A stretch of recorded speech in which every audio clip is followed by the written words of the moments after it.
Perfecto. Grabación en curso. Muy bien. Bueno, como les dije, vamos primero que nada a compartir pantalla. Pantalla completa.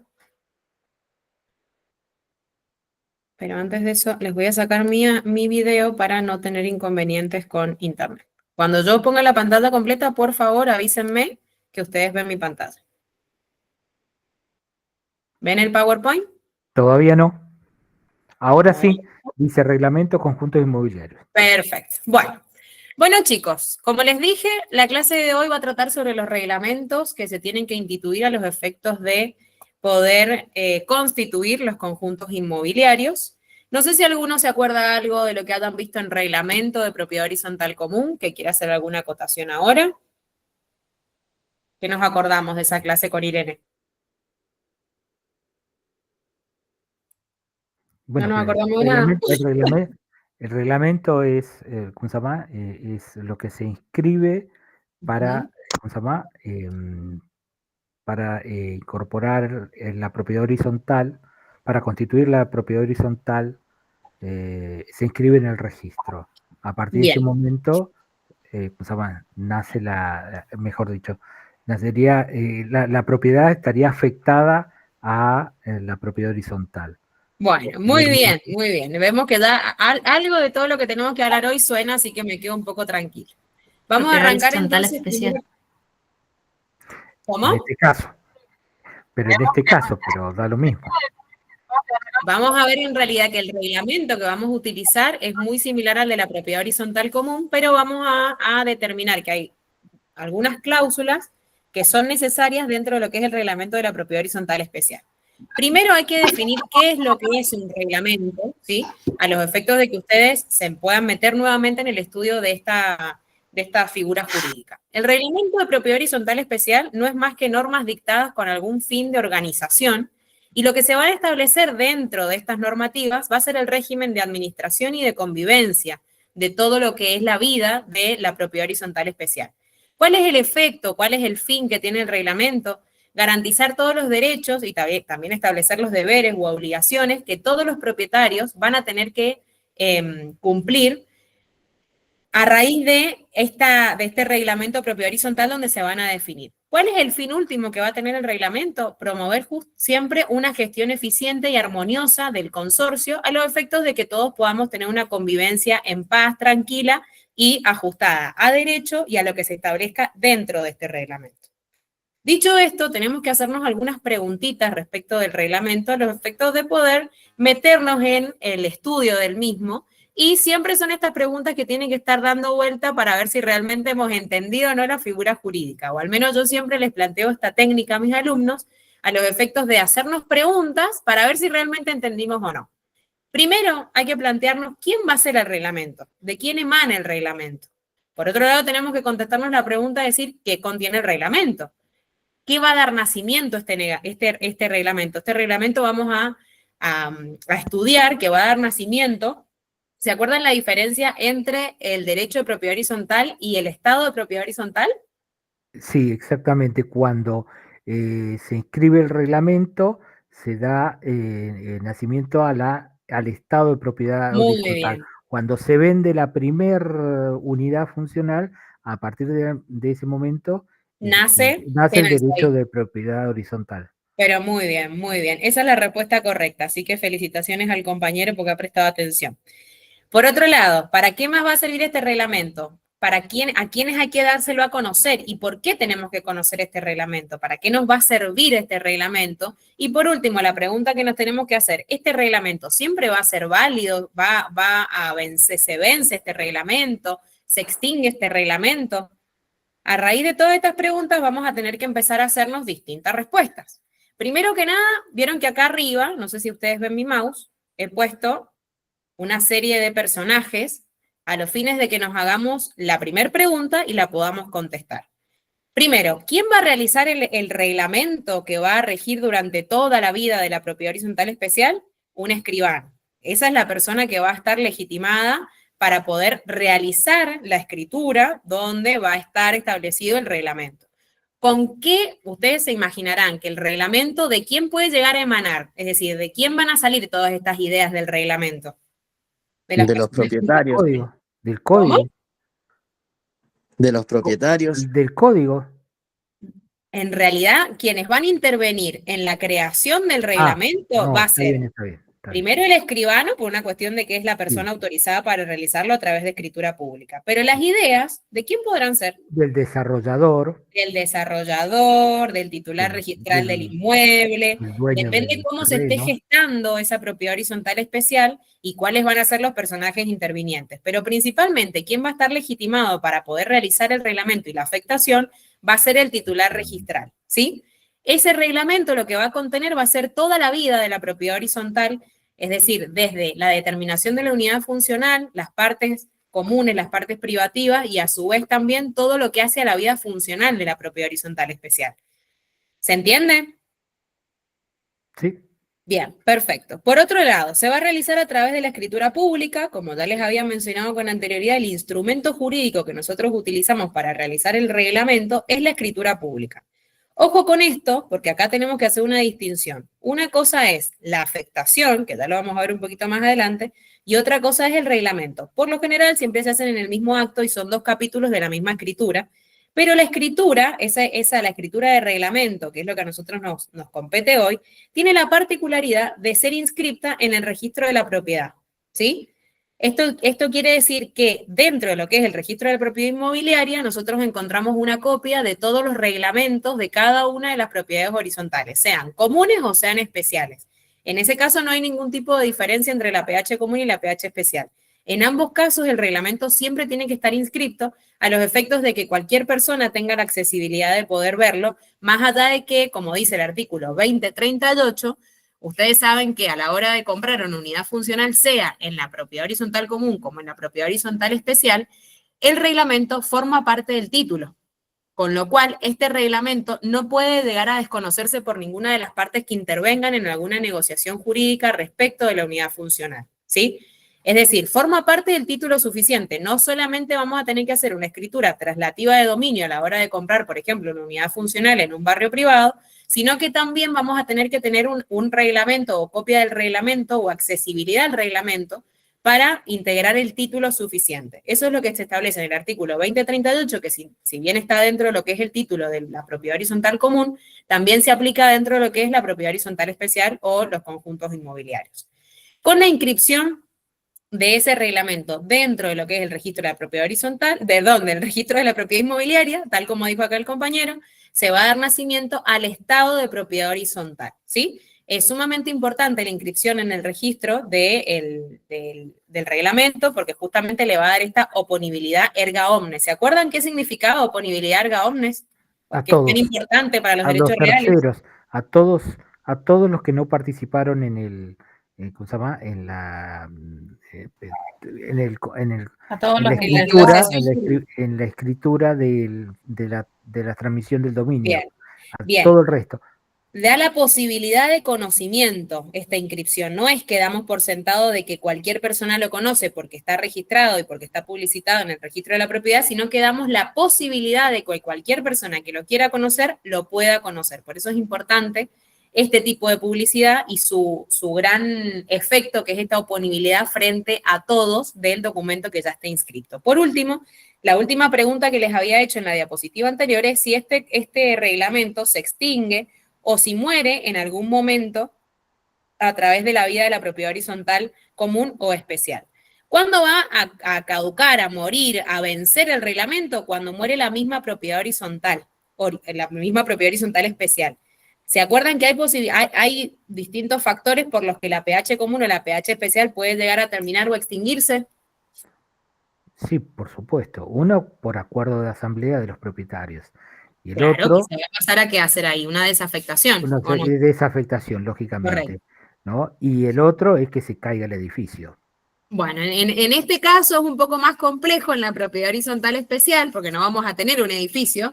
Acuérdense que acá, ¿cuál es justamente la diferencia entre la propiedad horizontal común y especial respecto a lo estructural? Que no necesariamente hay edificio. En el caso del conjunto inmobiliario, puede estar sin edificio, es decir, lote pelado, nudo, o en proceso de construcción, o Exacto. incluso estar construido, pero ese sería un caso especial.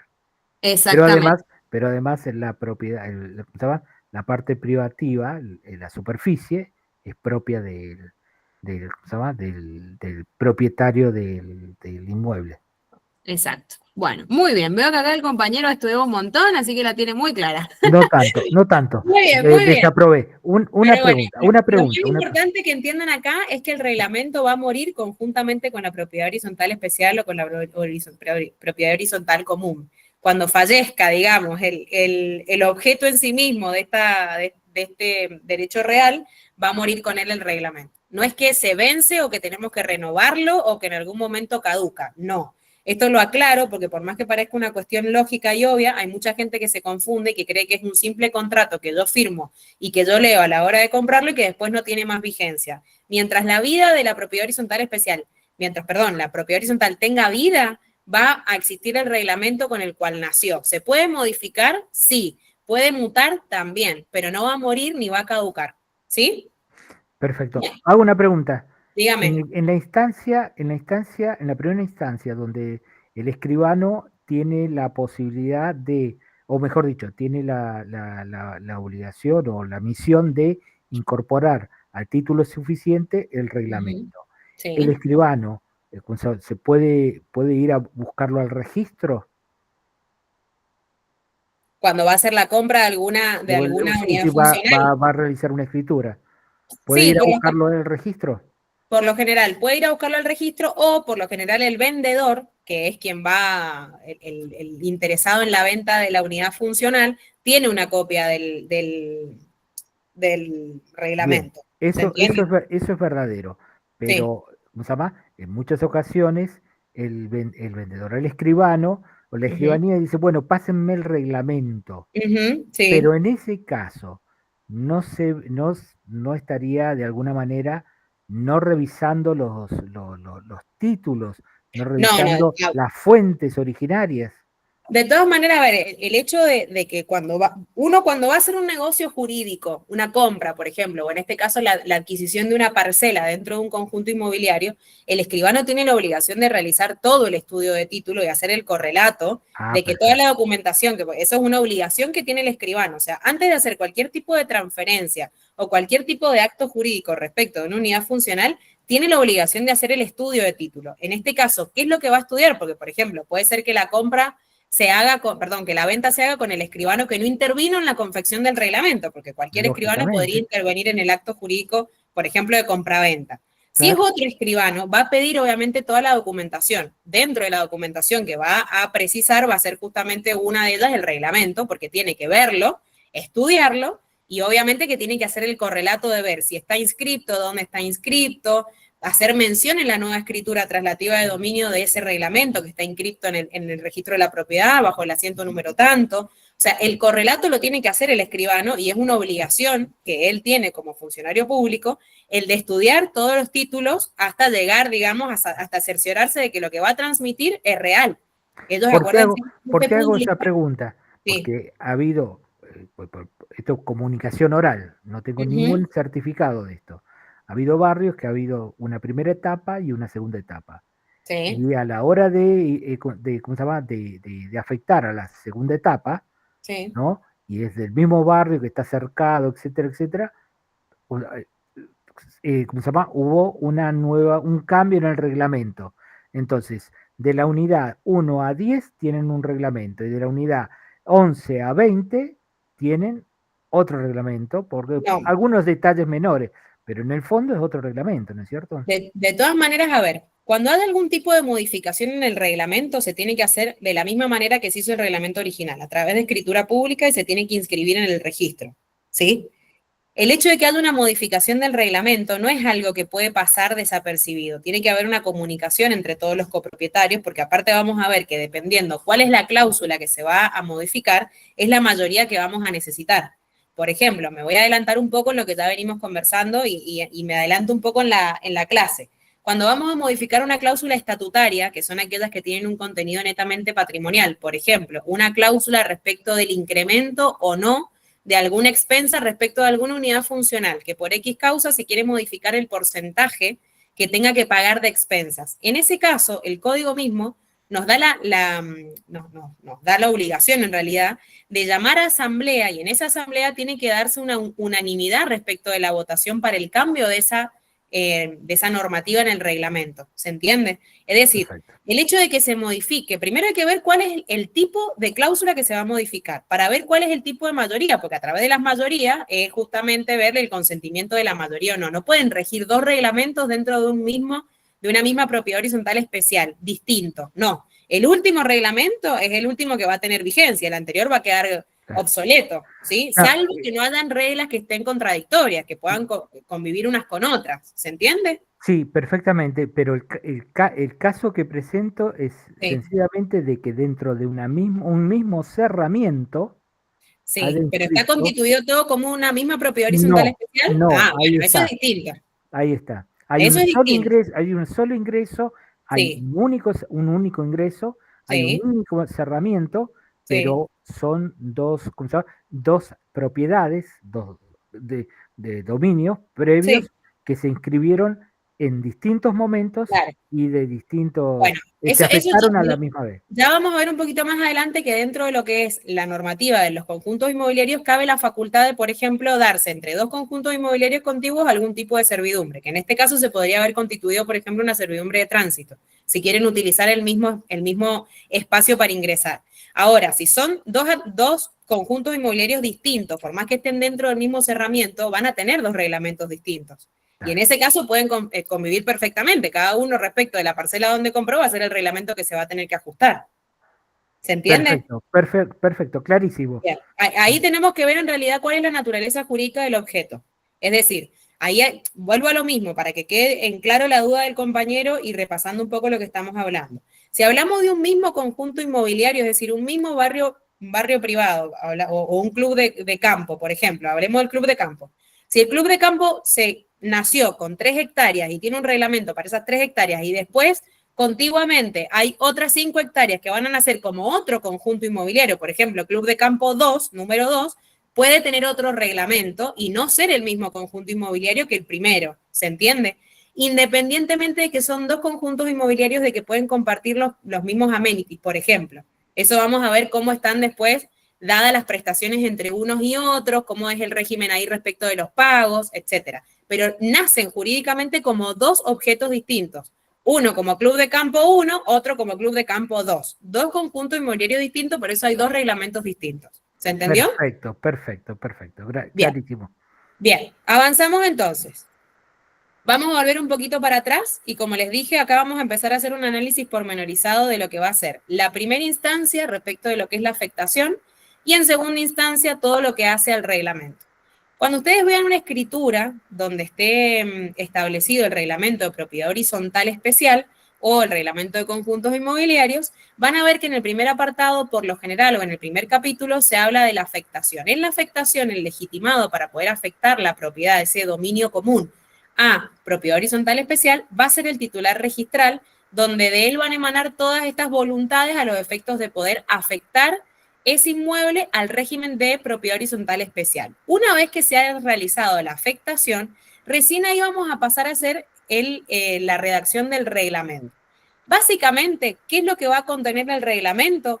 Va a versar sobre, en primer momento, las cosas y sectores que van a integrar el conjunto inmobiliario. Ahí justamente vamos a tener la determinación de lo que es la unidad funcional, es decir, dentro de la unidad funcional, cuáles son las partes privativas y cuáles va a ser la parte común, cuál es el porcentaje que yo voy a tener sobre las partes comunes, sobre las vías de circulación, sobre los accesos comunes, sobre todos aquellos amenities que tengamos en común, y a su vez el porcentaje privativo que yo voy a tener dentro de lo que es mi parcela, y a su vez también se va a determinar ahí cuál va a ser el porcentaje de expensa que yo voy a tener que pagar en razón de la proporción que yo tengo del dominio, perdón, de la propiedad en su totalidad. También de qué va a hablar el reglamento, de todos los derechos, obligaciones y prohibiciones que va a tener el propietario de la unidad funcional.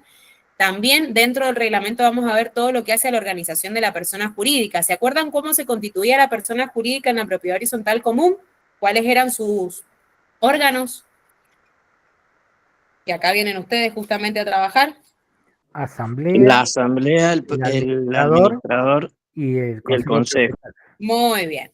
En este caso, justamente lo que va a emanar, y ojo con lo que les voy a decir, de lo que va a emanar con el reglamento va a ser quién va a realizar la administración de todo lo que es la propiedad horizontal especial en principio, ¿sí? Es decir, acuérdense que el administrador tiene que mutar, ¿sí? Acuérdense los artículos del código donde dice específicamente que en el reglamento se tiene que determinar quién va a ser el administrador, pero luego se va a tener que decidir por asamblea quién va a seguir con la administración de la propiedad horizontal especial. Acuérdense de esto que les digo porque después van a tener que analizarlo en la cláusula que les puse al final. Y por último, que esto no es una cuestión menor y que también hace a la diferencia entre lo que es el reglamento entre la propiedad horizontal común y la propiedad horizontal especial, es el régimen de construcción y a su vez también un régimen disciplinario o el régimen de visitas, que así lo establece el Código Civil y Comercial de la Nación. El régimen de construcción en la propiedad horizontal común, ¿lo podríamos llegar a encontrar? Chan. En un reglamento de pH común, ¿encontraríamos un régimen de construcción? No. No, correcto. No lo encontraríamos porque básicamente nosotros cuando adquirimos ahí, adquirimos una unidad funcional completamente terminada. Más allá de que yo le pueda hacer algún tipo de arreglo dentro de lo que es mi cajita de la unidad funcional. Pero en la estructura en sí del edificio no puedo hacer nada, salvo que tenga una autorización expresa o la asamblea si lo decida, o no. Y en el caso de la propiedad horizontal especial no es así. En el caso de la propiedad horizontal especial vamos a ver que podemos llegar a encontrar algún régimen de construcción respecto de la forma de construir dentro de lo que es la parcela que yo adquirí. Podemos ver, por ejemplo, que tenga algún tipo de código de edificación, del tipo de casa, de la cantidad de plantas, si hay que respetar algún tipo de color, algún tipo de fachada, algún tipo de estereotipo de casa. Eso es muy común. A su vez, también se puede establecer dentro de lo que es el régimen de construcción el tiempo estimado, los horarios de construcción, con qué materiales se puede construir, con qué materiales no. Es decir, en el reglamento de la propiedad horizontal especial vamos a encontrar todas estas cuestiones que no son menores, que también coartan un poco mi libertad a la hora de poder construir dentro de la parcela que compré, pero que hacen también un poco a lo que es el meollo en sí de la figura, ¿sí? Entonces, dentro de lo que es el reglamento de propiedad horizontal especial, estas son las 4 partes o cuatro características principales que podemos llegar a encontrar dentro del reglamento. Como les dije, lo primero que tenemos que ver es la afectación. Cuando hablamos de la afectación, justamente acá les he puesto un ejemplo de cómo se ve en la escritura pública donde se redacta el reglamento y se hace la afectación.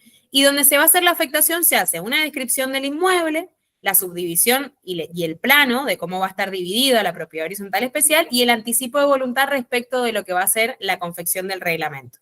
Acá justamente les puse el ejemplo, se los copié y se los pegué de una minuta que tengo del escribano Bresan, que él utiliza siempre para dar las clases y para que ustedes puedan ver cómo se ve en la realidad y en el papel la redacción de las cláusulas. En el capítulo 2, siempre en el capítulo 1 se dice quiénes son las personas que van a intervenir, en calidad de qué, y el escribano toma conocimiento de eso y expresa eso en la escritura. Y en el capítulo 2, en este caso, ha hablado de la afectación y del reglamento de propiedad horizontal especial, conjunto inmobiliario, y lo nombra. Primero, afectación. ¿Ven que primero está la afectación? En virtud de todos los antecedentes que ya se hacen mención en el primer capítulo, el señor tanto, que va a ser el titular registral, expresa que afecta el inmueble descrito al régimen de propiedad horizontal especial, ¿sí? En consecuencia, conforme al artículo 2038, que el artículo 2038, acuérdense que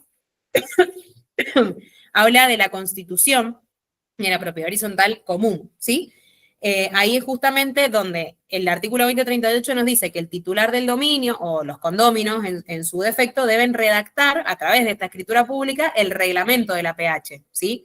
Que obviamente también tiene que estar inscripta en el registro de la propiedad. Y nombre el artículo 2074, que es justamente el que establece cuáles son las características del conjunto inmobiliario y otorga en este mismo acto el reglamento del Carolino Club de Campo. Yo le cambié el nombre para que no quede igual a la minuta, que es el nombre que se le va a poner justamente a el conjunto inmobiliario. Se integra el título suficiente sobre las unidades funcionales, a cuyas normas deberán ajustarse las actuales y futuros propietarios de conformidad con las siguientes cláusulas. A partir de allí empieza a hacerse la redacción del reglamento. Antes de que pasemos a ver los ejemplos del reglamento, me gustaría que entre todos podamos ir estudiando o, entiendo que esto ya lo han visto, pero lo vamos a repasar un poquito, ver los tipos de cláusulas que había. ¿Se acuerdan que las clasificaciones de las cláusulas se dividen en dos? Tenemos las cláusulas que son las obligatorias y no obligatorias. Dentro de las obligatorias hay algunos doctrineros que las llaman imperativas o naturales y las no obligatorias. Y por otro lado tenemos la otra clasificación que son las estatutarias y las reglamentarias. ¿Qué es importante que ustedes entiendan acá? Tenemos cláusulas que son estatutarias y que son reglamentarias, pero pueden ser o no obligatorias. ¿Sí? Es un juego que se va a hacer entre los distintos tipos de cláusulas, pero puede que hayan cláusulas estatutarias que sean obligatorias o cláusulas estatutarias que no sean obligatorias o reglamentarias que sean obligatorias o no obligatorias. Es decir, que pueden convivir unas con otras. Acá les he puesto un dibujito para que cuando vayan al escribano ustedes a afectar su inmueble y generen una PH especial, no se les vaya a olvidar decirle al escribano que no se olvide de poner ninguna de estas cláusulas que vamos a ver hoy. Bien, vamos a ir primero con la primer distinción y vamos a hablar de las cláusulas obligatorias. Las cláusulas obligatorias son aquellas que necesariamente tienen que estar dentro del reglamento para que se constituya la PH especial como tal. Son aquellas cláusulas que van a ser a la esencia misma de la propiedad horizontal especial y se consideran indispensables para su correcto funcionamiento. Por ejemplo, el artículo 2056 habla, si bien el artículo 2056 está dentro de lo que es el título de la propiedad horizontal común, acuérdense que toda la normativa de la propiedad horizontal común también rige para la propiedad horizontal especial. Es decir, que todo lo que no está arreglado o estipulado dentro de lo que es el título de la propiedad horizontal especial se va a regir por la propiedad horizontal común. El artículo 2056 habla específicamente del reglamento y nos dice cuál es el contenido que tiene que tener el reglamento de la propiedad horizontal común. Ahí habla de la determinación del objeto, las unidades funcionales, cuáles van a ser los bienes propios, distinguir las cosas y partes comunes, el patrimonio del consorcio, las partes proporcionalmente indivisas de cada unidad. Determina un montón de cláusulas que sí o sí tienen que estar dentro de lo que es el reglamento. ¿Esto qué quiere decir? Que el artículo 2056 es el que primero nos dice cuáles son las cláusulas obligatorias que el reglamento tiene que contener, ¿sí? Cuando ustedes quieran ver algún ejemplo, se van al 2056. Es decir, cuando quieran estudiar las cláusulas obligatorias, primero se paran y dicen, a ver, ¿qué es lo que tendría que tener el reglamento sí o sí, según la normativa vigente, para que se constituya como tal la propiedad horizontal común o especial? En este caso, la especial se van a regular por el 2056 y por el 2074. El artículo 2074, si bien no habla específicamente del reglamento, habla de las características y de los elementos característicos que tiene que tener la propiedad horizontal especial. Cuando habla dentro del artículo 2074 del reglamento, dice que el reglamento tiene que tener todos los órganos de funcionamiento, las limitaciones, restricciones, derechos de los particulares, el régimen disciplinario, cualquier otro tipo de obligación respecto de los gastos, de las cargas comunes, también la entidad de la personería jurídica, de la persona jurídica, y diversas, obviamente que también tiene que hacer toda la distinción de lo que son las partes y sectores comunes y privativos, y también tiene que estar establecida dentro de ella todas las facultades que tienen de manera conjunta o independiente las partes, ¿sí? ¿Qué quiero decir con esto, chicos? No se olviden de los artículos que hablan de la propiedad horizontal especial y de la propiedad horizontal común que van de la mano. ¿Se entiende cuál es una norma obligatoria entonces? No los escucho. Sí, profe, sí. Bien, miren, acá yo les he puesto para que lo puedan ver cuál es el ejemplo respecto de lo que es una regla o una norma de carácter obligatorio. Por ejemplo, esta parte que está acá, esto también está copiado de un reglamento, de un reglamento real. La división del club de campo es un análisis general que se hace respecto de la división de todo el conjunto inmobiliario y después se hace el desglose de cada una de las unidades funcionales. Acá estaríamos cumpliendo con la prerrogativa del artículo 2056 y del 2074. Primero vamos a determinar el objeto. Esto es una obligación que dentro de la escritura donde va a estar el reglamento tiene que estar, porque determina el objeto sobre el cual va a recaer, digamos, el derecho de propiedad horizontal futuro a la hora de venderlo. La división del club de campo, por ejemplo, como les dije, todo lo que está en rojo es la división en su totalidad. El club de campo comprende 102 unidades funcionales distribuidas conforme el siguiente detalle. Se va a determinar ahí el sector. Sector 1, ¿cuáles son las unidades funcionales que están dentro del sector 1? 23 unidades funcionales. Después el sector 2, que se pueden ir nombrando de distinta manera, ¿sí? Eso va a depender de la genialidad y del genio que tenga el desarrollista a la hora de poner distintos nombres a los sectores, distintos nombres a las unidades funcionales y demás. Pero esto en sí es la descripción de lo que es, en general, la división de todo el conjunto inmobiliario. Y después de eso, va a hablar de cada una de las unidades funcionales en específico. Por ejemplo, la unidad funcional número 1, designación interna, A1, destino, vivienda, constante de la siguiente superficie de identificación. Y ahí tenemos los distintos tipos de superficie. Superficie cubierta propia, cuántos metros tengo, digamos, dentro de lo que es mi parcela, superficie común, superficie total respecto de todo lo que es el conjunto inmobiliario y el porcentaje de dominio sobre el total del conjunto también. A su vez acá abajo, yo no lo veo, chicos, porque acá tengo un cartelito del MIT, pero abajo dice los límites, los linderos, que yo se los he achicado a esto para que ustedes, esto queda después va a quedar limitado respecto de la división que tenga cada una de las parcelas dentro de lo que es el plano, que se va a ir llenando respecto de esos datos que está ahí. La nomenclatura catastral que cada una de las parcelas tiene que tener, el padrón de rentas que también tiene que tener y el porcentaje de expensas, que no sé si está por ahí abajo o lo he borrado sin querer, pero también va acá el porcentaje de expensas que le corresponde a la unidad funcional. Este es el típico ejemplo de lo que es una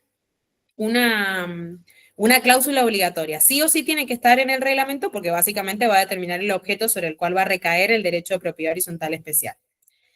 Siguiendo con las no obligatorias, son aquellas reglas que pueden estar dentro del reglamento como no.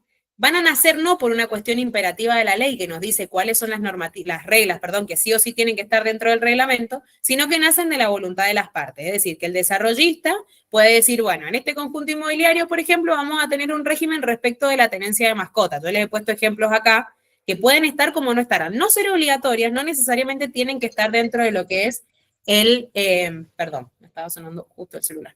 Pueden estar o no dentro de lo que es el reglamento. Si están, las debemos cumplir, obviamente. Ahora, si no están, no es que por no ser obligatorias no se tienen que cumplir. No son obligatorias porque en realidad nacen de la voluntad de las partes y no nacen del mismo Código Civil y Comercial o de la legislación vigente.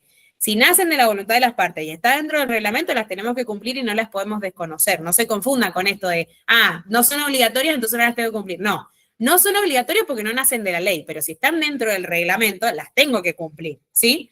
Pueden estar dentro del reglamento como pueden no estar dentro del reglamento. Podemos tener tal vez un código de convivencia o alguna norma que esté por fuera del reglamento que igual rija en la vida cotidiana de la propiedad horizontal especial, que las tenemos que respetar, vuelvo a decir lo mismo, pero no nacen de la ley, ¿sí? Eso es importante que ustedes lo dejen en claro porque es un error muy común que la gente cree que por no ser obligatorias no las tengo que cumplir, pero si están dentro del reglamento, lamento decirles que tenemos que cumplirlas sí o sí.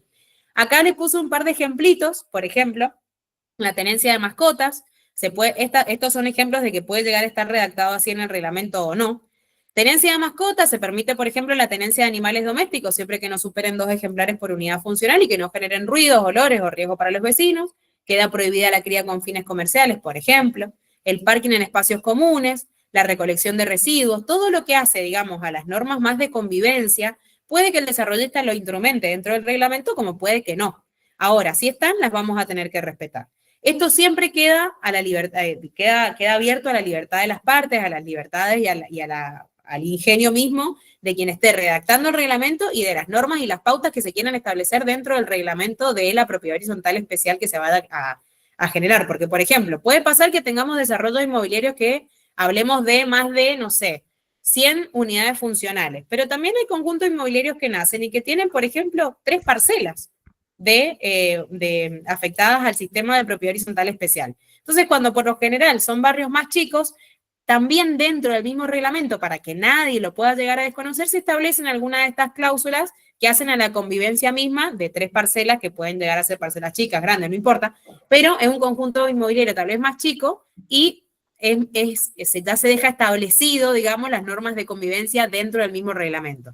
No obstante esto, también se los aclaro porque también es muy común verlo, que por fuera de lo que es el reglamento en sí mismo de la propiedad horizontal especial, nacen a través de las asambleas reglamentos de convivencia o normas de convivencia, que si bien no tienen la misma envergadura de lo que es el reglamento de propiedad horizontal, esas normativas que se generen por la misma convivencia a través de la asamblea también van a ser obligatorias para las partes. ¿Se entiende? Perfectamente. Otro de los ejemplos es la velocidad de tránsito dentro de las Exacto. calles del barrio. Exactamente. Bueno, por ejemplo, las velocidades pueden estar establecidas, como así también puede estar establecido un régimen sancionatorio. El régimen sancionatorio puede estar establecido a raíz de todo lo que son las normativas de convivencia, como la que dice acá el compañero de, por ejemplo, el tema de la velocidad, por ejemplo, el tema de la basura. Hay barrios que tienen establecidos hasta el tipo de basura que se saca a determinado día.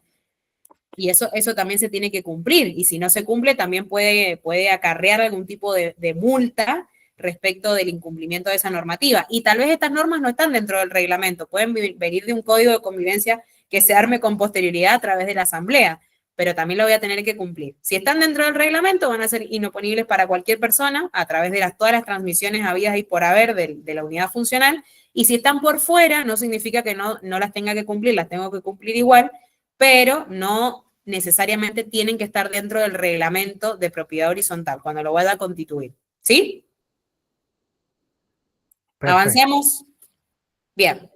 Bueno, ahora vamos a meternos un poco en lo que son las cláusulas estatutarias y las cláusulas reglamentarias. Las cláusulas estatutarias son aquellas cláusulas que van a atribuir derechos y obligaciones patrimoniales a cada uno de los propietarios. Es decir, cuando ustedes lean el reglamento de propiedad horizontal especial y tenga algún tipo de connotación patrimonial respecto, por ejemplo, de la unidad funcional, cuál es la parte privativa, cuál es la parte común, si yo tengo derecho a utilizar la parte común o no, yo tengo que hacer alguna erogación monetaria, tengo que hacer algún tipo de contribución extra o tengo que hablar de expensas, cuando tenga un contenido patrimonial, vamos a estar hablando de cláusulas estatutarias. Su contenido siempre es patrimonial. Todo lo que no sea patrimonial no entra en esta clasificación de las estatutarias, sino que va a entrar directamente en lo que es la clasificación de las cláusulas reglamentarias. A su vez, las cláusulas estatutarias, como ya les había adelantado, pueden ser obligatorias como pueden no ser obligatorias. Eso va a depender de cómo esté redactada la cláusula y qué contenido tenga la cláusula. Y si se modifica o se altera la cláusula estatutaria, vamos a tener que tener la unanimidad, ¿sí?, en la asamblea que se convoque a tal fin, la unanimidad y la conformidad del afectado, es decir, la conformidad de quien vaya a afectar esa nueva reglamentación, esa modificación o esa alteración que se va a hacer de la cláusula, porque obviamente que va a ser un cambio en su propio derecho real. Esto no es menor, chicos, porque ustedes imagínense que si yo voy y compro, por ejemplo, una unidad funcional en el barrio Dalvia, por ejemplo, ¿no? Y cuando yo compro la unidad funcional me dicen que el porcentaje que yo tengo que pagar de expensas es de, no sé, el 0,02% de todo el barrio. Y mi expensa está sujeta a determinada cantidad de monto mensual, que puede incrementar por una cuestión, etcétera, etcétera. Habría que ver cómo está redactado. Pero yo cuando compro esa unidad funcional, la compro con esa normativa, con esa legislación, con ese reglamento que ustedes me vendieron. Si después yo voy a cambiar o voy a modificar de alguna manera una norma estatutaria que me pueda llegar a afectar a mí, me puede afectar o me puede beneficiar. Eso vamos a ver el caso concreto. Pero, por ejemplo, si me afecta o me beneficia, ya cambia el objeto que yo adquirí. ¿Se entiende? Por eso les he puesto acá que se modifica o se altera el derecho real que yo constituí, porque yo compré algo en ese debido momento como estaba. Si después se modifica o se altera o cambia o lo que fuere que pase me beneficia o me perjudica, está cambiando el derecho real que yo adquirí. Con lo cual voy a necesitar, primero, la unanimidad respecto de la votación y segundo, que van a necesitar mi consentimiento. Si no, sería completamente arbitrario ese cambio y obviamente que podría darme un perjuicio, o sea, sería un perjuicio grave el que yo estaría teniendo respecto de mi derecho real. ¿Se entiende? Bien. Acá les he puesto los ejemplos clásicos de lo que son las normas o las cláusulas estatutarias y que tienen obviamente contenido netamente patrimonial. Una del contenido patrimonial que siempre van a ver va a ser el porcentaje de dominio. los porcentuales que se van a establecer respecto de cada unidad funcional como porcentaje de dominio van a determinar el valor proporcional que yo voy a tener de la unidad con relación al valor del conjunto y el valor proporcional del derecho de cada propietario sobre los sectores, los servicios, las cosas comunes del... Bueno, ahí ha quedado mal redactado, entonces los voy a cambiar. Del edificio y el valor del voto emitido en las asambleas. ¿Esto qué quiere decir? El porcentaje de dominio va a establecer, como lo que hemos hablado siempre respecto de lo que es la unidad funcional, la parte privativa y la parte común. Si eso se debe a modificar por alguna causa, por alguna situación, se modifica el objeto en sí mismo del derecho real que yo tengo, con lo cual necesariamente van a tener que tener la conformidad mía. Por otro lado, las expensas, pasa exactamente lo mismo como les dije. Puede que el valor de la expensa incremente, como puede, no el valor en sí, lo que yo tengo que pagar, sino el porcentaje, que es lo que en realidad el porcentaje es lo que va a tener siempre validez respecto de cómo nació en el reglamento. Si yo tenía que pagar, por ejemplo, el 0,2% y después me lo quieren aumentar al 0,6% o me lo quieren disminuir por determinada situación, vamos a tener que justamente ahí establecer una modificación de esta cláusula estatutaria y vamos a tener que hacer una modificación del reglamento en general, hacer de nuevo escritura pública, inscripción del nuevo reglamento, etc. ¿Entienden por qué les hablo del valor pecuniario? Porque es el patrimonio. Sí, porque es patrimonial, se va a afectar el objeto que yo tengo. Es netamente patrimonial. Por último, también otra de las posibilidades respecto de las normas estatutarias es cuando hablamos de la identificación o del destino de la unidad funcional. Si cambia la posibilidad del destino de la unidad funcional, también me puede llegar a afectar a mí patrimonialmente o me puede beneficiar. Si yo compré una unidad funcional que tenía un destino vivienda y después, por una modificación del reglamento, quieren cambiar ese destino de vivienda a un destino, por ejemplo, comercial o abrirlo para industria, por ejemplo, en ese caso vamos a tener que también hacer una modificación de la cláusula estatutaria y ahí está el valor patrimonial que a mí me está afectando y por eso vamos a necesitar una mayoría, una unanimidad respecto de la mayoría para la nueva reglamentación. ¿Sí? ¿Se entiende? Pregunta. Sí. En relación a eso último que usted dijo, lo siguiente. Cuando usted dice, bien, supongamos que parte del barrio, una parte está partizado con el objeto de realizar actividades deportivas. Pero al principio en el barrio, esas áreas deportivas únicamente lo podían utilizar gente que vive en el barrio. Sí. En el medio se decide, mirá, en realidad nos está haciendo muy pesado mantener estas actividades deportivas, surge como, ¿cómo se llama? Idea, bueno, vamos a abrir el área deportiva también a las personas que no viven en el barrio. En ese caso, posiblemente eso ya haya estado establecido en el reglamento y para ¿cómo se llama? Hay que hacer una asamblea con las mayorías apropiadas para modificarlo, porque allí habría una modificación en el carácter patrimonial de lo que es el barrio y mi unidad. ¿Es así? A ver, de todas maneras ahí habría que ver, porque el hecho de que se abra al público, por ejemplo, un espacio común dentro de lo que es porque en realidad la pregunta va por ahí. Sí. A ver, es un espacio común que está destinado o el uso común de todos los propietarios de las unidades funcionales, que con el tiempo muta y se abre la posibilidad de que venga gente de afuera a utilizar ese espacio común. ¿No es cierto? Esa fue la pregunta. De la duda. Entonces, a raíz de ahí vamos a tener que ver, primero, qué es lo que dice el reglamento. Si el reglamento dice algo de esto o no. Porque hay reglamentos que lo pueden decir y hay reglamentos que pueden no decir nada respecto de esto. Por otro lado, también, ustedes van a ver en el artículo 2038, que el artículo 2038 dice específicamente qué es lo que pasa con el régimen de invitados y también de la admisión de usuarios que no son propietarios.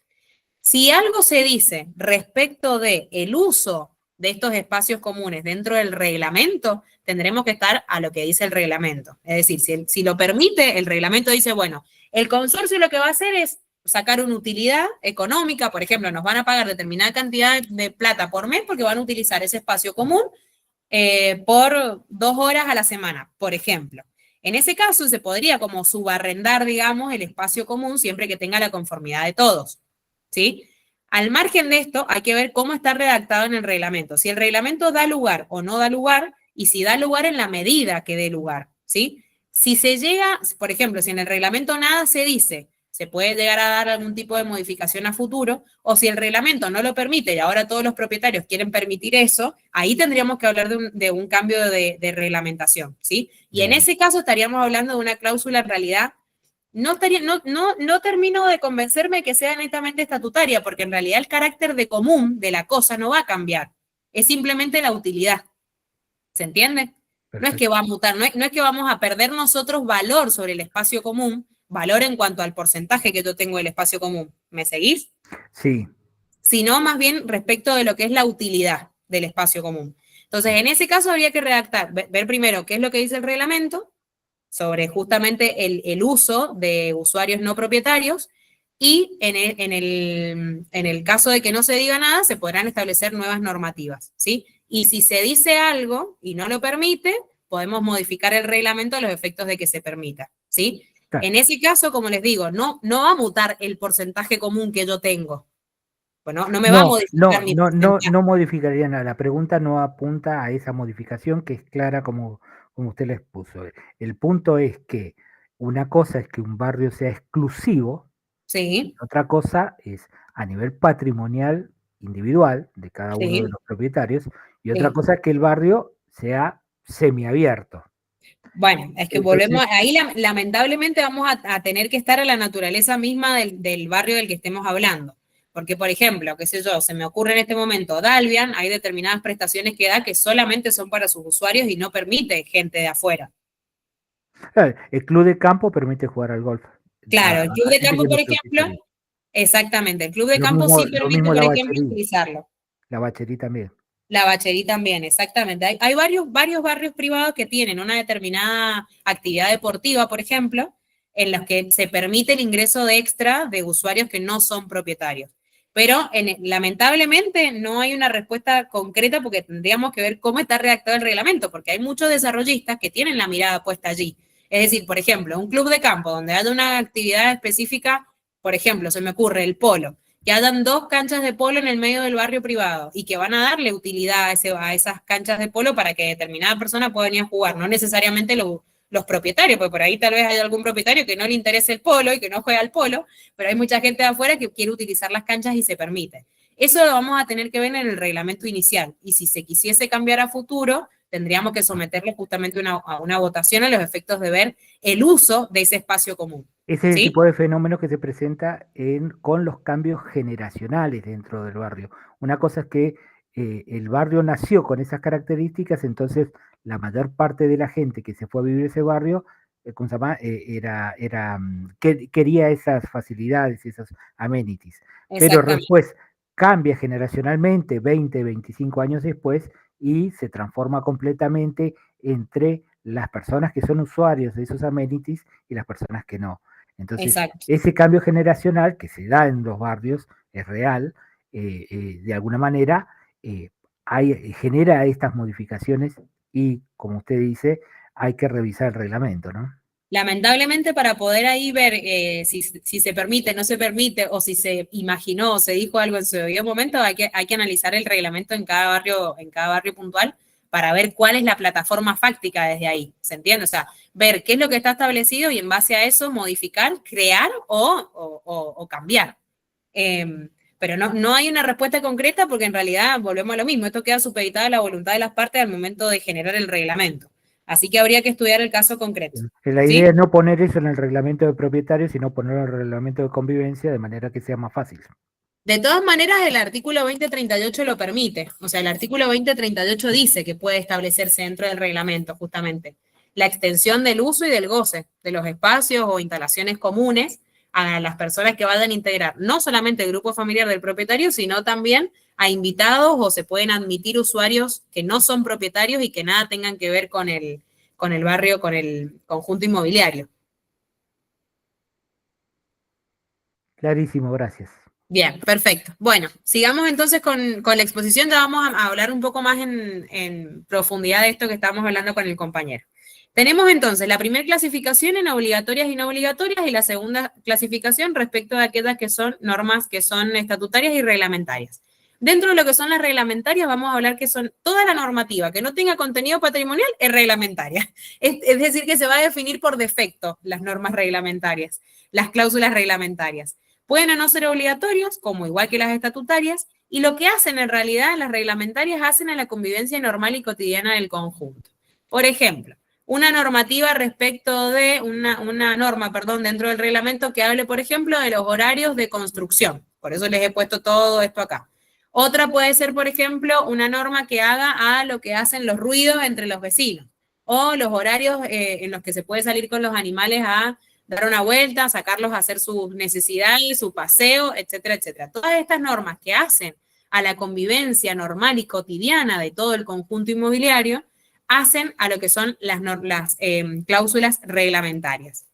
Un ejemplo justamente acá yo les he puesto, que se redacta de esta manera, es las obligaciones del propietario. Vieron que hay un apartado dentro de lo que es el reglamento que habla específicamente de las obligaciones de los propietarios. Y dice que cada propietario se va a obligar a cumplir con todas las disposiciones del reglamento, propiedad horizontal especial, el reglamento de construcción, el reglamento interno. En el caso de que haya un reglamento interno, en el reglamento interno, como les dije, puede estar, por ejemplo, todo lo que hacen las normas de convivencia. O, por ejemplo, normas de construcción. Que una cosa pueden ser normas de construcción dentro de lo que es el reglamento interno, como les decía, horarios, tipo de maquinaria que se puede utilizar. Hay barrios que establecen hasta la cantidad, por ejemplo, de ladrillos que puedo tener, si puedo tenerlos a la vista o no. Hay reglamentos internos que son muy específicos respecto de cada barrio, de la vida útil de cada barrio, que puede establecer lo que quieran al momento de crearse el barrio, el conjunto inmobiliario, que no necesariamente tiene que estar dentro de lo que es el reglamento de propiedad horizontal especial, pero que sí pueden estar como un reglamento interno y que son obligatorios para todas las partes. A su vez, el propietario también va a estar obligado a conservar siempre en buen estado la unidad funcional, tiene que estar ejecutando arreglos, reparaciones, cualquier tipo de problema que esté dentro de lo que es su unidad funcional y que pueda llegar a perjudicar a sus vecinos, al resto del conjunto. Es decir, una de estas cláusulas que ustedes vean dentro de lo que es el reglamento de propiedad horizontal es un típico ejemplo de lo que es una cláusula. Ay, perdón. Se me volvió loca la computadora. Como les decía, un típico ejemplo de cláusulas reglamentarias. Siempre que tenga en miras la convivencia, la convivencia entre todo el conjunto, la paz social entre todo el conjunto y no tenga una connotación patrimonial, vamos a estar hablando de reglas que son netamente no estatutarias, sino reglamentarias. Bien. Acá les he puesto fácilmente para que una ayuda a memoria, para que sepan cuál es el régimen de mayorías, dependiendo del tipo de cláusulas. Si estamos hablando de las estatutarias, como ya les había dicho, necesitamos sí o sí la unanimidad y la mayoría se va a tener que integrar con la conformidad expresa del titular. Mientras que para aquellas normas o cláusulas que sean reglamentarias, es necesaria la mayoría de las 2/3 partes de la totalidad de los propietarios, está establecido en el artículo 2057 y 2056, inciso O, y siempre tengan en cuenta que a la hora de tomar hacer algún tipo de modificación respecto de alguna norma, de alguna cláusula del reglamento, vamos a tener que hacerlo a través de la asamblea, como se va a llamar asamblea, como se llama asamblea, se tiene que llamar asamblea a tal fin, se tiene que someter a votación el cambio, la modificación que se quiere hacer. Solamente va a poder hacerse a través de la resolución de los propietarios, son todos los propietarios los que tienen que dar el consentimiento o no, y obviamente que cualquier tipo de modificación que sufra el reglamento original va a tener que instrumentarse a través de la escritura pública y esa escritura pública se tiene que obviamente inscribir dentro de lo que es el registro de la propiedad inmobiliaria. ¿A los efectos de qué? A los efectos de que el reglamento anterior no quede desactualizado con la nueva normativa del reglamento posterior y se integren unos con el otro para darle publicidad conjunta al reglamento original y a la modificación que se hizo de ese reglamento. Acá justamente les he puesto cuál es la diferencia, o si bien les he citado alguna normativa para que ustedes se den cuenta que hay diferencias entre el reglamento de la propiedad horizontal común y de la propiedad horizontal especial. Por ejemplo, respecto de los órganos de funcionamiento, las limitaciones y restricciones a los derechos particulares se asemejan bastante, pero sí el artículo de lo que es la propiedad horizontal especial habla, en el artículo 2074, habla del régimen disciplinario, que no así lo hace la propiedad horizontal común. En el artículo justamente que estuvimos hablando recién, que es un artículo eternamente largo, el artículo 2056, cuando habla del contenido del reglamento respecto del régimen disciplinario, dice que se puede establecer como no, pero no lo dice específicamente, mientras que el 2074 dice que el régimen disciplinario puede existir dentro de lo que es el reglamento del conjunto inmobiliario. Por otro lado, también el artículo 2080 habla de las limitaciones y restricciones, limitaciones y restricciones reglamentarias. Y este artículo no es menor y también es el que difiere o que hace diferir el reglamento de la propiedad horizontal común con el reglamento de la propiedad horizontal especial, porque habla de las limitaciones edilicias o cualquier otro tipo de limitación que quiera establecer el desarrollista. ¿Qué quiere decir esta limitación edilicia? Que a la hora de yo construir mi casa, mi departamento, mi quincho, lo que yo quiera construir, voy a tener que atenerme siempre a las limitaciones que estén estipuladas dentro del reglamento. Este código de edificación que yo les digo, o este reglamento de edificación que puede estar inserto dentro de lo que es el reglamento de la propiedad horizontal especial. A su vez también, este artículo 2080 nos habla de las restricciones al dominio particular o de la creación de esta servidumbre, como le comentaba recién al compañero. Puede ser que hayan dos, por ejemplo, conjuntos inmobiliarios que tengan dos prestaciones distintas o dos amenities distintos y se quieren prestar los unos con los otros. Puede llegar a pasar que estas servidumbres pueden existir, se pueden constituir y no hay ningún problema y conviven dos conjuntos inmobiliarios distintos, pero con una servidumbre en común. Esto también puede estar establecido dentro de lo que es el reglamento, como las reglas de convivencia, las reglas para construir. Este artículo, el 2080, difiere justamente, o no es que difiere, sino que le da mayor amplitud o algunas cláusulas específicas que el reglamento de propiedad horizontal especial debe contener que no están establecidas, obviamente, en la propiedad horizontal común, ¿sí? A su vez, el 2083 habla de esto que yo recién les estaba comentando respecto del régimen de invitados y de la admisión de los usuarios no propietarios. El artículo 2083 habla qué es lo que pasa con todo lo que son el grupo familiar del propietario, es decir, cómo tiene que usar o cómo puede llegar a usar los amenities, por ejemplo, los espacios comunes, estas personas, o también faculta a la posibilidad que dentro del reglamento se establezca un régimen para que hayan que hayan usuarios no propietarios que puedan usar de estos espacios comunes que hacen también al conjunto inmobiliario. Puede estar establecido en el reglamento y el mismo artículo 2083 así lo establece, da la posibilidad de eso. El artículo 2084 era esto que ya les había hablado, de la servidumbre y otros derechos reales que se pueden constituir entre conjuntos inmobiliarios o con otros conjuntos inmobiliarios o con terceras personas. ¿Ustedes han escuchado hablar alguna vez de las ciudades satélites? Sí. ¿Les suena? Sí. Bien, las ciudades satélites justamente tienen que ver con esto que les estoy hablando, porque puede que hagan 2 o 3 conjuntos inmobiliarios que estén dentro de lo que es el mismo radio perimetral o que estén cerca. Y cada uno de los conjuntos inmobiliarios tiene distintos amenities. Por ejemplo, uno tiene un club de golf, el otro tiene, no sé, un hospital adentro, una clínica adentro y otro conjunto inmobiliario tiene otra prestación más. Entre estos conjuntos inmobiliarios se pueden establecer derechos reales o se pueden establecer servidumbres que beneficien a todos los propietarios del conjunto inmobiliario. Y a raíz de esa servidumbre, los 3 conjuntos inmobiliarios pueden llegar a servirse los unos con los otros y así se van generando por ahí algunas ciudades satélites, es decir, conjuntos inmobiliarios que están completamente aislados de la realidad social de la urbe y que conviven entre ellos lo más bien y sin tener que salir al exterior. Hoy es muy común y es muy normal que dentro de los barrios privados cada vez se tenga mayor acceso a mayores servicios. Por ejemplo, supermercados, farmacias, consultorios médicos, estaciones de servicio. Y de esa manera, esos conjuntos inmobiliarios se van aislando. Si nace un conjunto inmobiliario, por ejemplo, colindante o cerca o dentro del mismo radio perimetral, podrían establecerse entre ellos sin ningún tipo de problema alguna servidumbre para que los 2 conjuntos inmobiliarios se sirvan unos con los otros. ¿Sí? ¿Se entiende eso? Por último, lo que yo les he puesto ahí es justamente lo que establece el artículo 2074 respecto de lo que son las sanciones.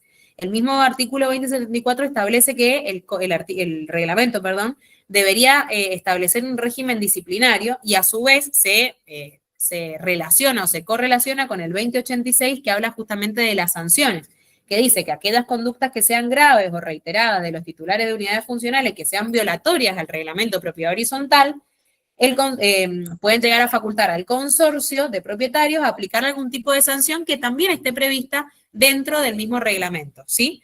Es decir, que tanto el artículo 2074 y el 2086 se van a relacionar por una cuestión de régimen de sanciones y del régimen disciplinario, ¿sí? Estas particularidades que yo les he puesto en esta filmina son aquellas cuestiones trascendentales o más puntuales que el título de conjunto inmobiliario dentro del Código Civil y Comercial de la Nación establece respecto de lo que es el conjunto inmobiliario propiamente dicho, que lo va a diferenciar un poco del reglamento de la propiedad horizontal. Si bien cuando ustedes se van a topetar con un reglamento de propiedad horizontal común y un reglamento de propiedad horizontal especial, son muy similares en su estructura, estos sesgos que les estoy dejando acá en esta filmina son los que van a hacer distinguir el de la propiedad horizontal común y el de la propiedad horizontal especial. ¿Se entendió? Sí. Bien, ¿cómo vamos con el tiempo? Vamos re bien con el tiempo. Bueno, por último, les he puesto acá, para no tener que pegarles un reglamento, entiendo que Irene también les había puesto un reglamento de propiedad horizontal común, por lo que ella me estuvo diciendo antes de la clase. Lo que les hice acá fue un simple borrador, un simple ayuda a memoria para que ustedes sepan leer el reglamento y ver cuáles son las partes y el orden cronológico de las partes. Cuando vean un reglamento, lo primero que van a ver va a ser la afectación y el reglamento. ¿Qué van a ver en la afectación y el reglamento? Los antecedentes y la descripción del inmueble y la afectación propiamente dicha. Una vez pasada la afectación, vamos al dictado del reglamento. ¿Qué es lo que se va a hacer dentro de lo que es el dictado del reglamento? Primero que nada va a constituir la persona jurídica del consorcio. Le va a dar el nombre, le va a poner el domicilio, va a hablar de su patrimonio, de su objeto y de su capacidad. Y ahí también vamos a ver quién es el administrador. Después del dictado, después de la constitución de la persona jurídica, vamos a ir a la unidad funcional.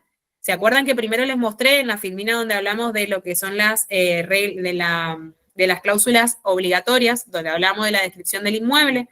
Esa parte viene acá. La descripción del inmueble en general, cómo está constituido todo el conjunto inmobiliario, y después la unidad funcional propiamente dicha, unidad funcional número 1, unidad funcional número 2, y la descripción de su propiedad, de la cosa y la parte común y de la parte privativa. Luego de esos tres capítulos vienen otras cláusulas que pueden estar determinadas en capítulos o en subcapítulos. Cuando hablamos del destino de la unidad funcional, del uso y del goce de cada parte, las prohibiciones que pueden existir y a su vez ahí se van a establecer cuáles van a ser las obligaciones de los propietarios. Por último, ¿qué es lo que vamos a ver antes de todas las constancias notariales o antes de algún otro tipo de regla que quieran establecer las partes en el momento de la redacción del reglamento? Las expensas y los gastos. ¿Qué es lo que se tienen que establecer? ¿Cuáles van a ser los gastos y las mejoras comunes que sean necesarias? El uso de familiares e invitados si tienen que hacer algún tipo de erogación dineraria extra. También van a incluir las obligaciones impuestas para el administrador y también van a incluir, por ejemplo, las expensas que vayan a ser las extraordinarias que van a estar dispuestas siempre por asamblea. Como ven, el régimen de las expensas es muy común que el de la propiedad horizontal común, pero hay algunas distinciones respecto de lo que es el administrador y también respecto de lo que es el uso de los espacios comunes por parte de familiares o de invitados que estén también establecidos dentro del régimen, dentro del mismo reglamento. Bien, ¿alguna duda respecto de las partes? ¿Alguna duda que me quieran preguntar antes de pasar a la parte práctica?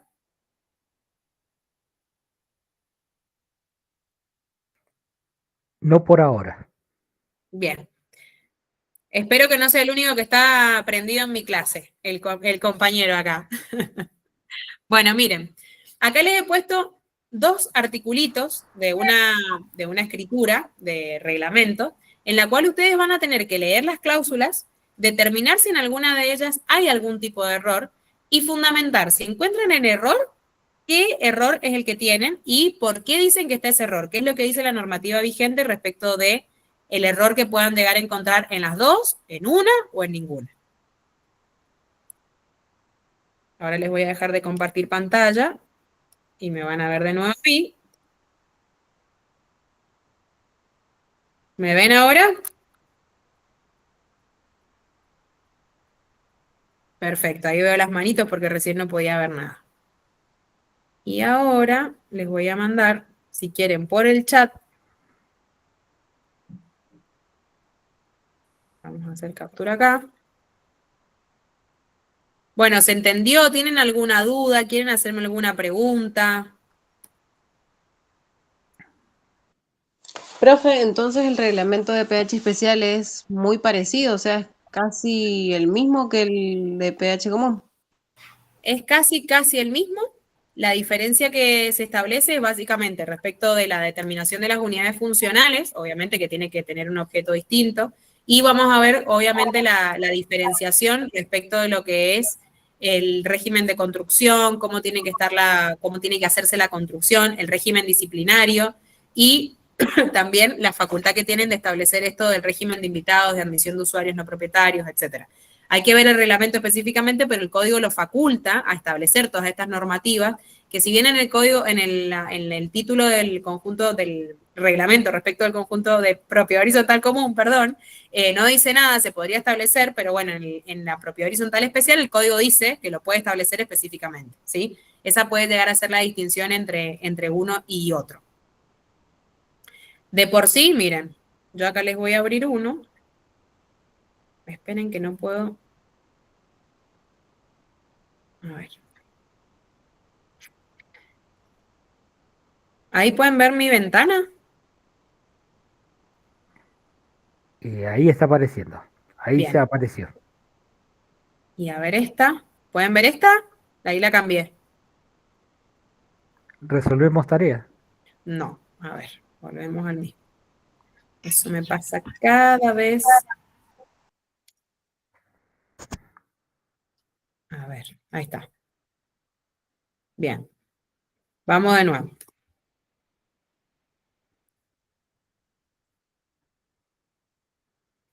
Miren. Ahora pueden ver acá mi Word. Sí, el Word sí. Bueno, miren, esta es una minuta del escribano Bresan, donde tienen al principio un reglamento de conjunto inmobiliario, de propiedad horizontal común, y acá justamente habla de lo que es el conjunto inmobiliario propiamente dicho, y las reglas de la propiedad horizontal especial. El principio es exactamente igual. Lo que va a cambiar va a ser la denominación, obviamente, respecto de la afectación, el reglamento a conjunto inmobiliario, lo va a nombrar, etcétera, etcétera. Esto, chicos, obviamente que lo muestro a fines didácticos. Entiendan que acá los datos son, no los he sacado, pero son datos sensibles que es a los efectos de que ustedes puedan ver un reglamento y el otro. El artículo 2 ha establecido todo lo que es la división de todo el club de campo y después los sectores de dominio exclusivo, unidades funcionales, ¿sí? La descripción de las unidades y sigue el reglamento como si fuese el reglamento de propiedad horizontal común.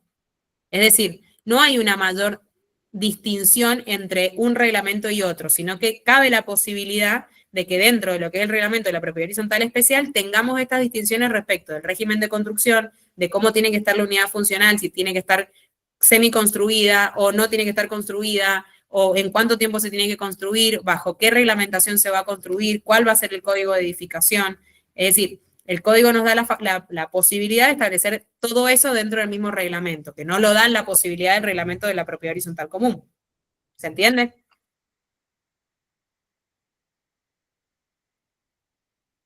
Bien. No sé si estoy hablando sola, ¿me están viendo o no me están viendo?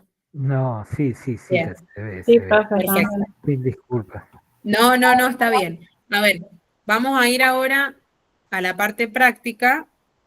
No sé cómo enviarles por acá. ¿Quieren que les deje puesto 5 minutitos mi pantalla para que lean las cláusulas y 25 nos volvemos me vuelvo a conectar yo para escuchar la puesta en común? Bueno, ¿Les buena idea. parece? Buena idea. Genial. Bueno, yo les voy a dejar acá la última diapositiva para que ustedes puedan verla. Me voy a mutear y en 10 minutos. No, no, no, no, no, no, no. Se mudó. Ahí está. Hay una sola cosa que no se ve, que es hay un, ahí está, no, ya está, ya lo movió.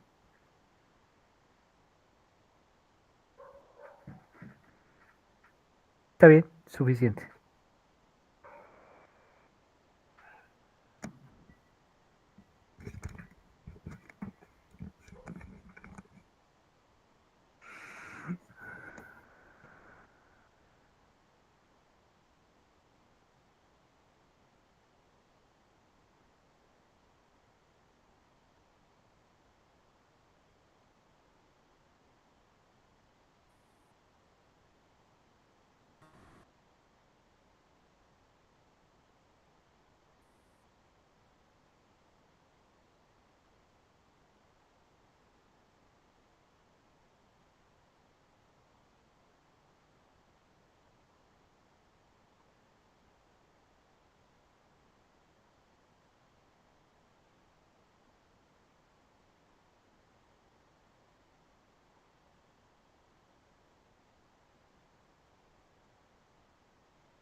Bueno, ¿cómo vamos?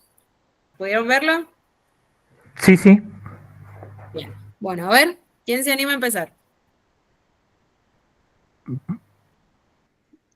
Creo que... creo que no especifica, perdón. A No, ver. no, sí. Primero no especificaba como precisamente las facultades del administrador y en una parte decía, por otro lado, que el Consejo de Propietarios puede remover y sustituir. Y no lo puede remover, pero sí sustituir. ¿Puede ser? Bien. A ver, ¿qué más? Y también el tema del tiempo, el plazo, que decía que era perpetuo, y eso debe estar establecido. En todo caso, si no se cambia, o sea, por lo general es un año, pero si no se pronuncia nada respecto a eso, el administrador va a continuar. Muy bien. Muy bien. Muy bien. ¿Qué más? A ver. Profe, al principio no daba los datos del administrador, me parece. Sí, de todas maneras el tema de los datos puede ser por el hecho de que es una cláusula que ya está pegada y el administrador ya se designa con anterioridad cuando se constituye el consorcio. Es decir, el administrador cuando se constituye como persona jurídica se nombra quién va a ser el administrador. Por eso igual la misma cláusula dice que ya se ha mencionado los datos con anterioridad. Pero los errores están justamente en lo que dicen las compañeras. Muy bien las dos, estuvieron muy bien. El error más garrafal que hay en la redacción de la cláusula es la perpetuidad. Perpetuidad, claro. Exactamente, la Sí, perpetuidad sí. es un error garrafal que por lo general es muy común verlo, pero es un error porque el administrador no puede ser perpetuo, tiene que mutar. Así que bueno, está muy bien. Y con la además cláusula, la designación del primer administrador, ¿cómo se llama? Tiene un límite de plazo dentro de 2 años y Ujú, después de la venta del 50% de las unidades. Muchas veces se da ese tipo ¿cómo se llama? De cláusulas que limitan. Y es 90 días después de cumplir alguna de las dos condiciones, ¿no? correcto, muy bien, perfecto. Bueno, y con la segunda cláusula, a ver si pudieron advertir algo. Las expensas, ¿cómo se llama? Lo que yo tengo ganas de pagar, pago, según mis posibilidades. Claro, Exactamente. eso estaba mal. Eso está mal porque justamente en el régimen de las expensas tiene que estar estipulado. Es decir, no deja librado al azar ni deja librado a la voluntad de las partes cuánto es lo que yo tengo que pagar de expensas. Es una obligación que yo tengo que abordar y que cumplir respecto a la reglamentación específica que se ha dado en las cláusulas del reglamento. Pero no puedo desconocer el monto ni el porcentaje. Tiene que estar establecido. Si no está establecido, ¿qué presume el código? ¿Se acuerdan que hay una presunción? Creo que no es por igual. Los porcentajes son iguales. Exacto. Es decir, el código puede discriminar, el reglamento puede discriminar cuáles son los porcentajes de expensa. Primero que ninguno puede quedar exento de las expensas, que por lo general también hay algunos que tratan de meter ahí un articulito dentro de los reglamentos diciendo que, por ejemplo, no sé, la unidad funcional número 5, que es la que se va a atribuir el mismo desarrollista, queda exenta del pago de expensas. Eso no está prohibido, no es una cláusula que va a quedar completamente obsoleta porque no se permite la dispensa del pago de expensas, ¿sí? Y por otro lado también esto de que se puede discriminar el porcentaje si no tiene que ser en partes comunes, si nada dice el reglamento, ¿sí? Pero bueno, lo importante es que han podido advertir cuáles son los errores de las dos cláusulas que hemos puesto. Así que bueno, chicos, no sé si alguno tiene alguna duda más, quiere sacarse algo Sí, que yo haya me quedado en la clase. quedé pensando que en el primer error, ¿me podrías compartir la pantalla para poder volverlo a ¿Lo leer? ven a ver? Sí, por Sí, supuesto. Ahí lo comparto. que me digas cuál es el primer error que yo no lo terminé de detectar. De la primera cláusula, Ah, sí, de la segunda mira, la tampoco. primera cláusula, mira lo que dice ahí. A ver,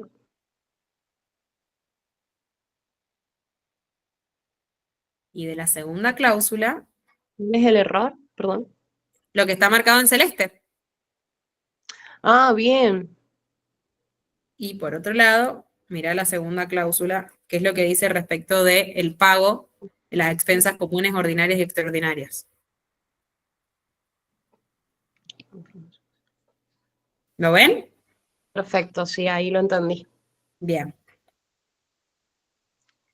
Profe, Bueno, ¿el Power y lo pueden pasar al grupo o está en el aula virtual? el Porque Power el se lo otro sí subo al está. aula virtual. Bien, gracias. Power se lo subo. Pero bueno. Bueno, chicos, espero que la clase les haya gustado y haya sido lo más clara para ustedes, así aprenden el tema del reglamento de la propiedad horizontal especial. Muchas gracias. Gracias, profe. Gracias, No, profe. por Gracias. favor, gracias a ustedes. Que estén muy Estuvo- bien.